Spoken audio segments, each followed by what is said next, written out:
Jason Mills is a father, a husband, a pharmacist, and now a Democratic candidate for South Carolina State Senate District 41. I sit down exclusively with Jason for this edition of Quintin's Close-Ups. And if you haven't already, subscribe to my YouTube channel and like Quintin's Close-Ups on Facebook.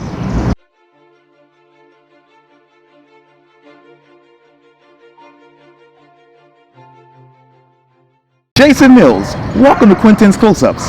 Thank you for having me. I know obviously you're a pharmacist, you're a husband, you're a father, like I said, and now you're interested in becoming the next state senator for obviously District 41, which is now currently occupied by State Senator Sandy Sin. Yes. What is so attractive about being a pharmacist, but now you want to become a state senator? Yeah. Well, what really it boils down to is several years ago, back in 2014, I got involved in a program called the 340B program, which is a federal program that's actually run through hospitals.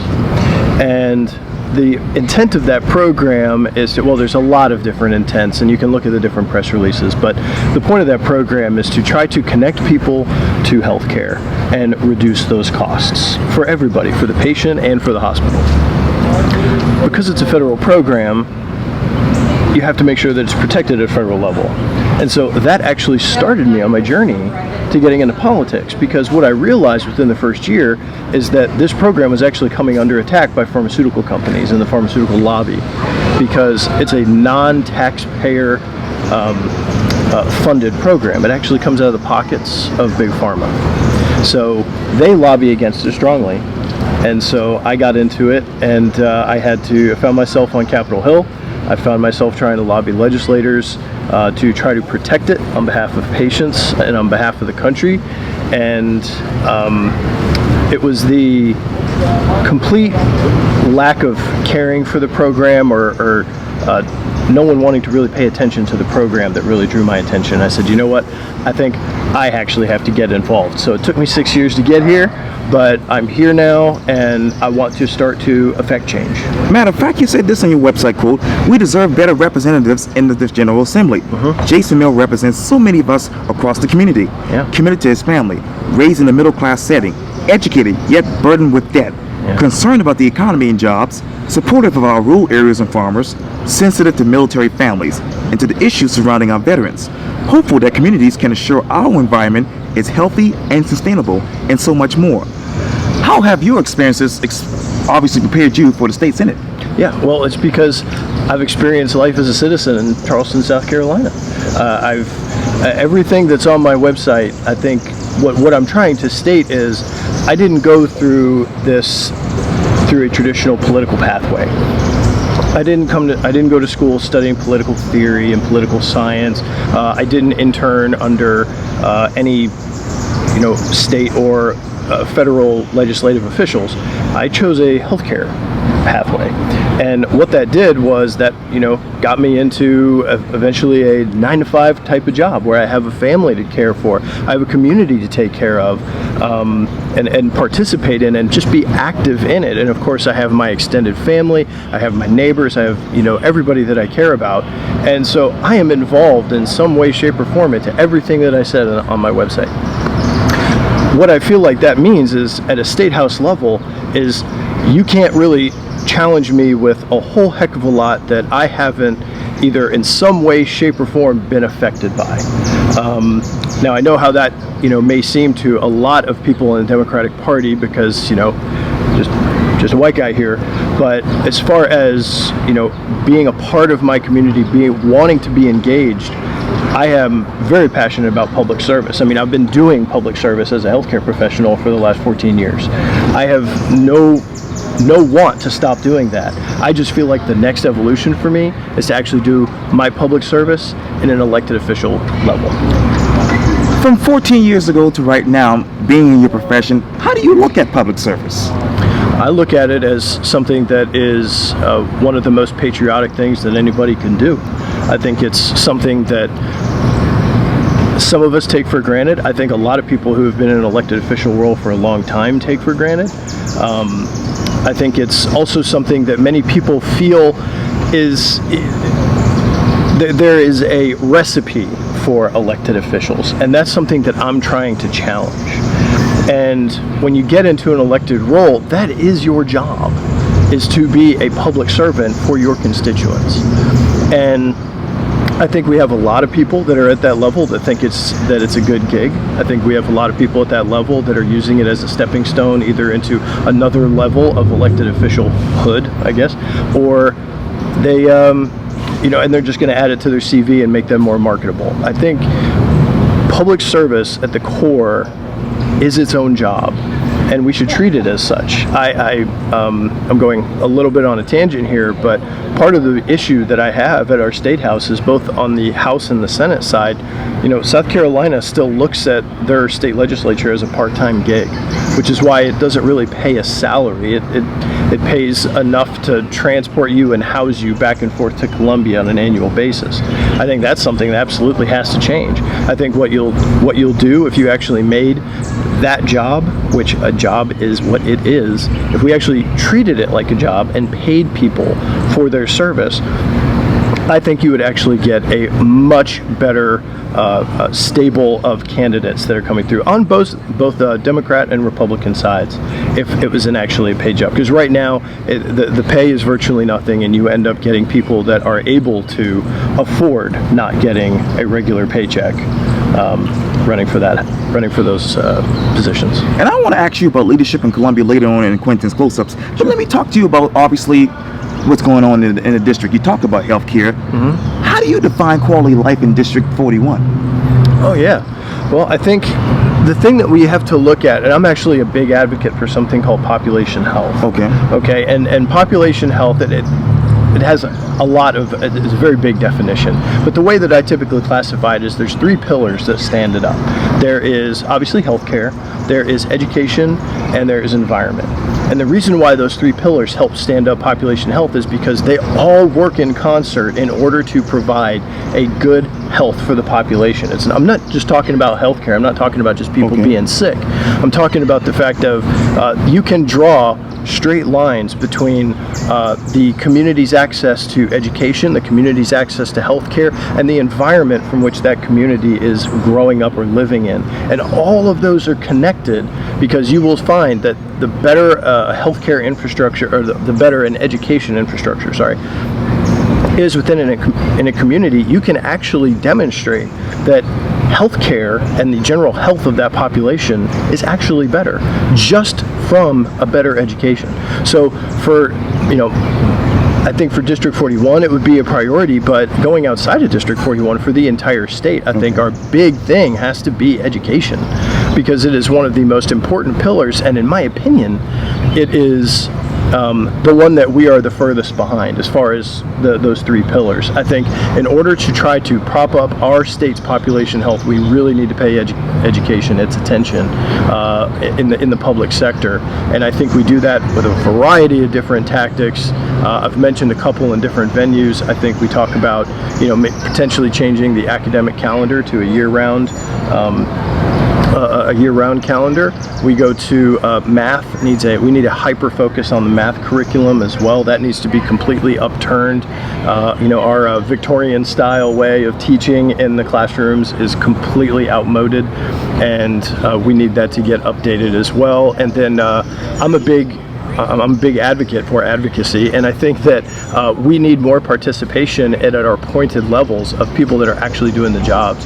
I think our Education Oversight Committee in South Carolina, they have teachers, but many of them were teachers, don't teach anymore. I think our environment and our dynamic is so fast changing that we would actually need to get people that are currently in those roles on that committee. You talk about population health care.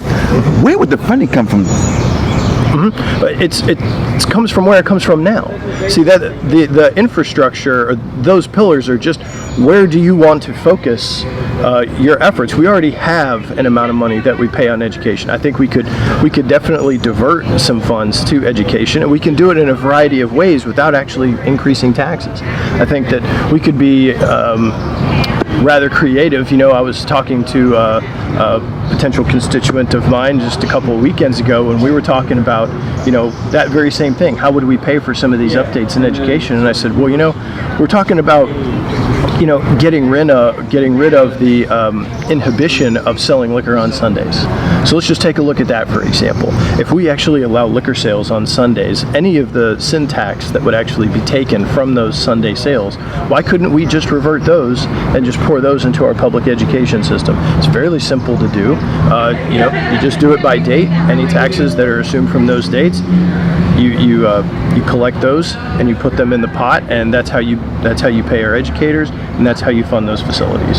Speaking of education, you said this quote: "As a father of 2 fourth graders in public school, I have a vested interest in South Carolina's education system. Yeah. In Charleston County, we are blessed to have one of the highest rated schools in the country. Yet overall, we fall towards the bottom of the rankings for education in the U.S. Yeah. What interest do you have as far as increasing teachers' pay right now?" I have a lot of interest in it, because I think one of the things that you'll find is that if you are actually compensating your teachers, and I want to be upfront, it's not just about compensation. There's other things that we need to do for our educators, but we do need to increase the pay for our educators, if for no other reason than to make it an attractive job for oncoming educators, for people that are maybe coming up through the ranks within South Carolina that want to be teachers, or to be an attractive location for people coming out of state who are qualified and very good educators. We need those positions to be attractive. The only way we're going to flip the script on South Carolina is if we do a double down effort on education within this state. And then the other thing is actually providing a good environment for those educators to teach in. Just because they're getting compensated the appropriate amount is not necessarily going to mean that that's what is going to keep them there, or that is going to raise the level of education in this state. We need to make sure that the environment with which they're teaching is adequate. That means they have the tools, it means they have the time, and it also means that they have the authority to educate well within their school system. What efforts do you have as far as getting them up there? So I think the biggest thing that I can do is work with our different education lobbies. I think SC for Ed's a fantastic organization. I've come to know and respect a lot of our teachers that have either been my kids' teachers, right, or are just meeting them throughout the community. And I also have family members who are teachers as well. So I'm kind of coming at it from a bunch of different angles, and I think any support that we can give them, whether it's demonstrations on the state capitol, or whether it's trying to put the message out through social media, heck, even fundraisers, bake sales, I don't care, whatever it takes to try to raise awareness. But at the end of the day, the numbers don't lie, and the numbers say that South Carolina is not doing a great job in education, and especially when it comes to math.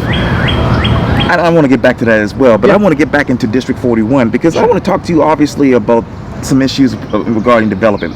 You said this quote: "The people of James Island, West Ashley, Johns Island, and Somerville have voiced their concerns about overdevelopment, property value declines, flooding, and traffic. We need to have more involved legislator. My goal is to make certain that my constituents' concerns is a priority." Let me ask you this: what is responsible development? That's a good question. So I think one of the things that we do is we actually pay attention to something that we did. And one of the things we did is we brought in the Dutch. So if you go to the charlestondutchdialogues.org, they have the entire 200+ page document there.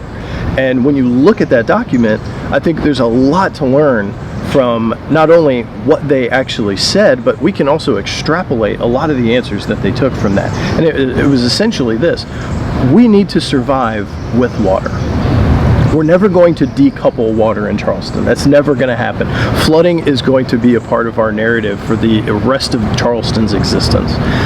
The question is, how do we learn to live with water? How do we survive with water?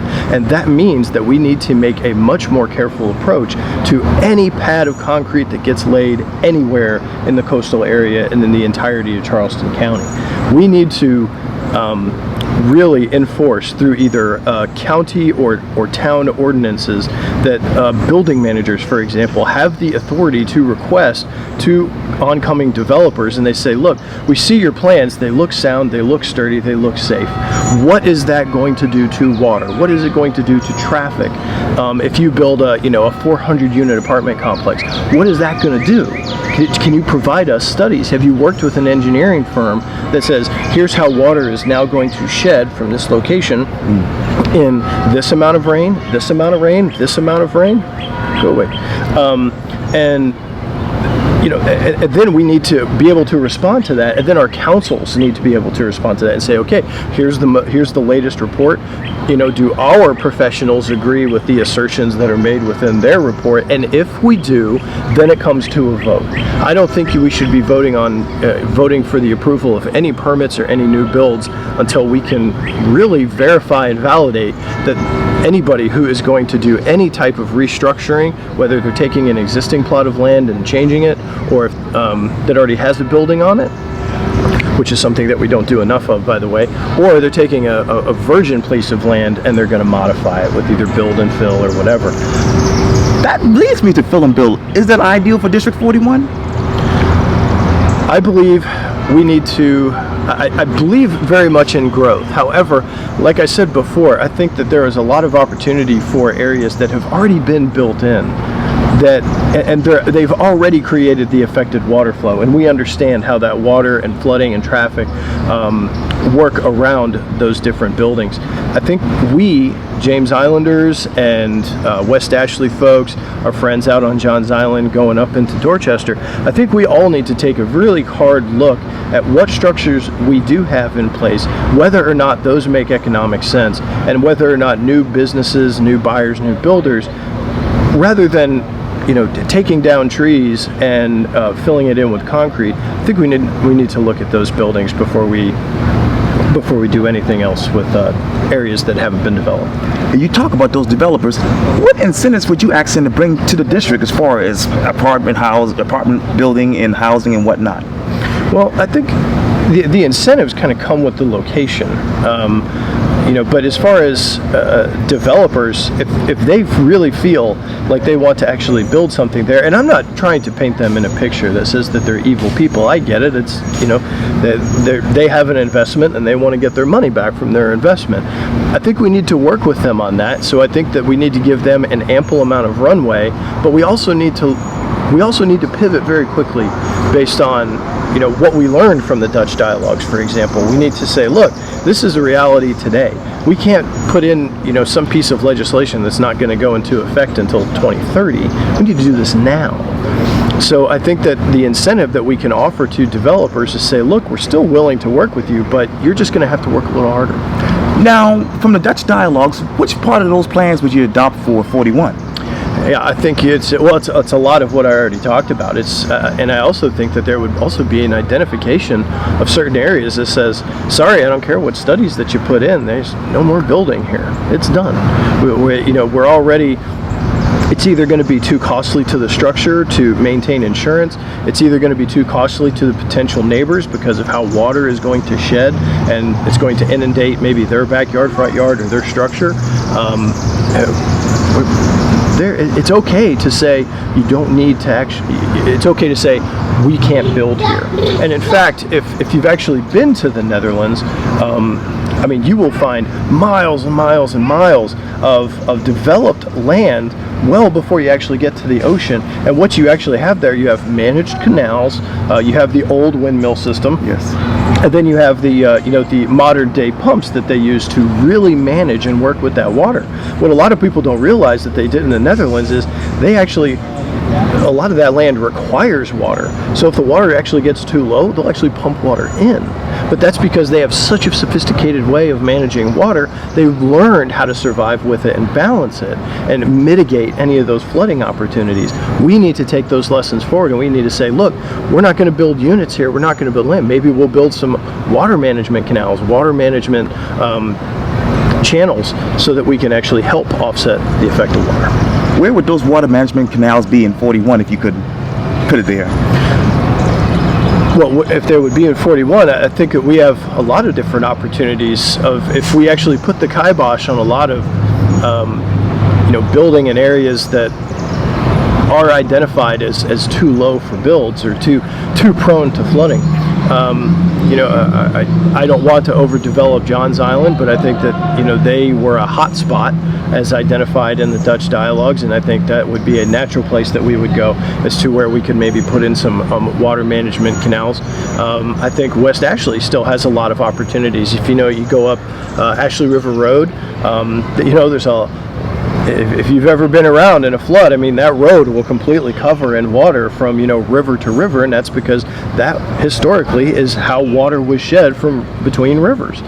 I think that is an opportunity that we could actually put some structures, constructed structures that would actually help bleed some of that water out of things like our runways in our neighborhoods. And State Senator Sandra Sin has been obviously talking about Highway 61 and obviously the future of it. How would you deal with that if you became a state senator? Oh man, well, the first thing I would like to do is advocate very strongly for at least making it a smooth road again. Okay. I just drove on that road yesterday and beat my car up, something fierce. I think that we can do two things at the same time. I think if 61 continues to grow, and again, that gets back to the growth, and the studies that we don't have to support things like should that road be widened, for example. I think that that's a very good question. I think that we need to put some data and effort into that and say, well, where is the traffic coming from primarily? When are the congested times? We also have to look at mortality rates. What are the accident profiles of that road? What are the contributing factors to those crashes? And then we react to it. I think a lot of people are very emotional when it comes to Highway 61 because either people are going too slow, people are going too fast, or that it's just too narrow, or it's also too populated by tourists that are looking for plantation locations. And I agree with all three of those because I frequent that road quite often. I think that I would definitely support doing a little bit more data, and actual data, not just responding to it emotionally because I had a bad day in traffic yesterday. I think that we should do something about it, though. I don't think that that location or that area would suffer much if we widened it, but I would like data to support that assertion. And how far will you widen it? I think we would go all the way out to right before you get to and the road's escaping me, but it connects to Fort Dorchester High School. Right. But I think you could absolutely expand from there. Starting in West Ashley, and then once you get rid of the stoplights, so from there all the way up to, and I'm sorry, the road's escaping me for whatever reason, but I think we could absolutely live with it from there.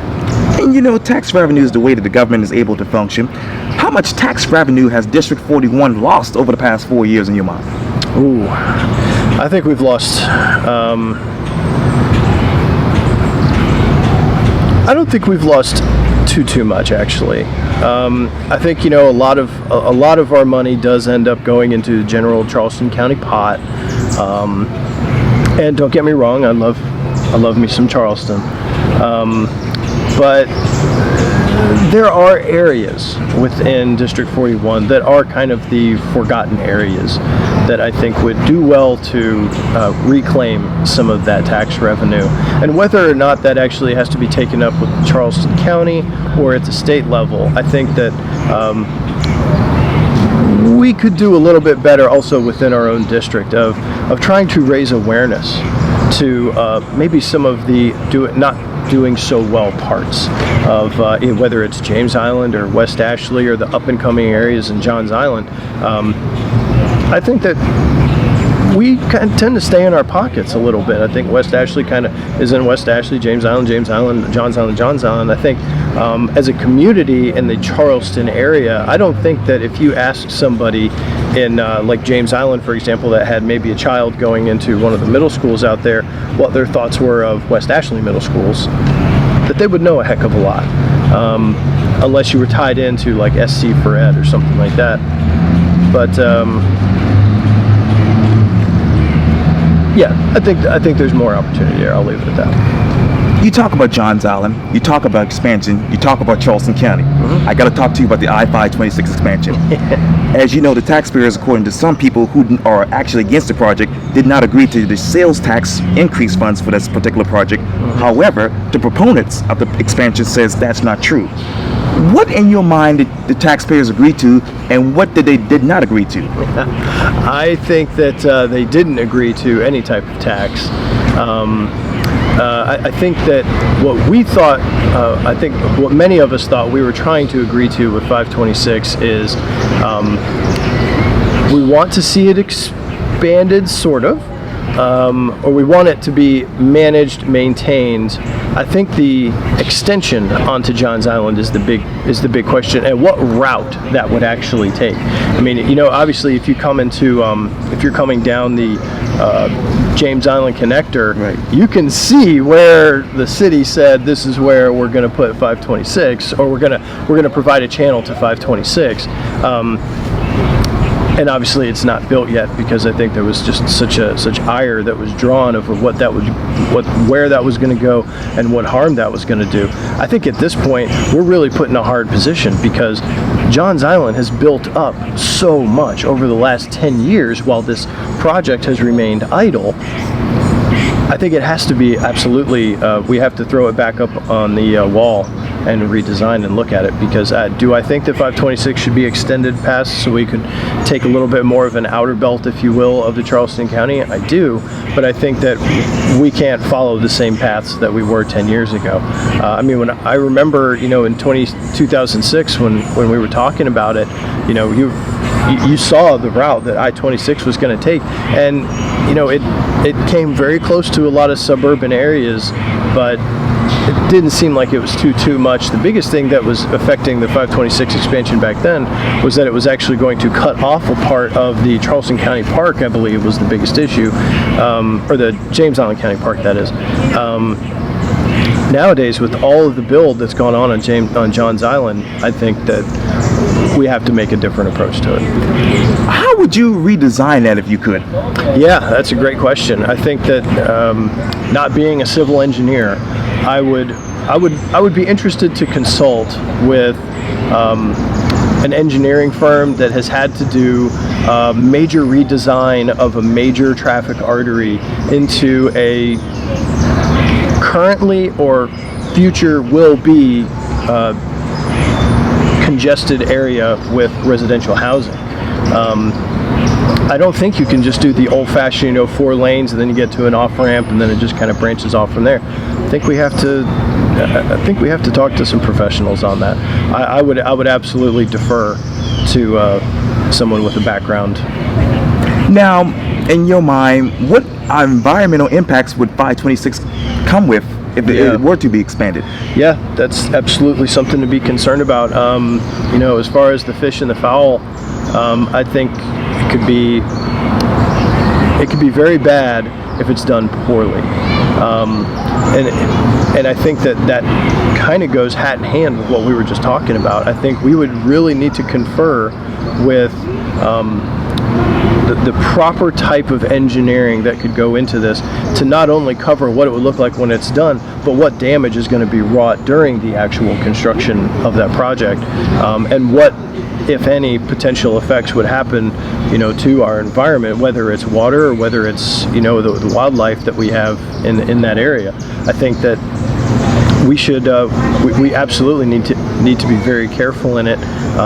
We can't 100% walk away from growth. I mean, we can't just say, nope, we're not doing 526 and we're just cutting it off. I think we really have to look at it and take a very measured approach to it. Am I saying that 526 has to happen tomorrow? No. I mean, what we might learn is that 526 actually doesn't need to happen. Once we actually do some of the studies and once we actually understand where a lot of this growth is going. If we determine that there's not going to be a lot more growth in the Johns Island area because of either conversations with the Dutch, or if we start to see growth going further inland, maybe there isn't a giant need for 526 and the project gets killed. Or we find out that absolutely we can still build and we can still develop out in Johns Island, and there's still a lot of economic potential out on James Island. Well, then again, that's when we bring in professionals, and that's when we say, look, here's what we want. We wanted to do something to bring it in. Our goals are that we're going to minimally affect traffic during the construction process, that is. We are not going to cause harm to the natural ecology of that area, and at the end of the project what we want is something that's not going to negatively influence flooding, something that's not going to harm wildlife, and it's ultimately going to be a benefit to the community. Quickly describe to me the following one word: pellets. Pellets? Yes, sir. Found on the beach. And that was a big issue recently. Gotcha. Yeah. It kind of hurts my heart. One word. Oh, one word. Yeah. Disappointing. Offshore drilling. Absolutely not. Leadership in Colombia. Necessary. Math scores in South Carolina. Horrible. What would you do on day one in one word? Yell. Jason Mills, thank you so much for your time. And again, welcome to Quintin's Close-Ups. It's my pleasure, Quentin. Nice to meet you. Likewise.